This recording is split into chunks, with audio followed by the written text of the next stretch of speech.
మరి ఇవన్నీ వ్యవస్థలున్న చోట ఎవరెవరు నిర్లక్ష్యం కాబడ్డారు అనంటే ఎందుకు కాబడ్డారు అనంటే పాలకుల యొక్క నిర్లక్ష్యం, పాలకుల యొక్క స్వార్థపూరిత రాజకీయం, ఆధిపత్యంలో ఇవాళ ఎలా మనము అధికారాన్ని సంపాదించాలి అన్నటువంటి పోటాపోటీ తత్వంలో ఇవాళ రాజకీయ పార్టీలు ఏం చెప్తున్నాయి? మీకు మేము ఇది ఇస్తాం, మాకు ఓటేయండి.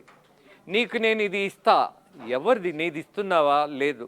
ప్రజలకు సంబంధించిన ధనం ఏదైతే ఉందో, పన్నుల రూపాన కట్టినటువంటి ఏవైతే ప్రజల ఆదాయం ఉన్నదో, కష్టార్జితం ఉన్నదో దాన్ని బేస్ చేసుకుని ఇవాళ రాజకీయ పార్టీలు మితిమీరి ప్రామిస్ చేస్తున్నాయి, ఎన్నికలలో గెలవడానికి ప్రయత్నం చేస్తున్నాయి. కానీ ఎన్నికల సంఘం కానీ, అలాగే చట్టబద్ధమైనటువంటి విషయాల్లో కానీ, అలాగే పార్లమెంటుకు సంబంధించినటువంటి వ్యవహారాల్లో కానీ ఇవేవి చర్చింపబడట్లా, వీటి మీద ఎక్కడా ఫోకస్ చేయబడట్లా. ఇష్టానుసారం రాజకీయ పార్టీలు జనాల్ని మోసం చేసేటటువంటి విధానాన్ని ఇంకా ప్రోత్సహిస్తున్నట్టే.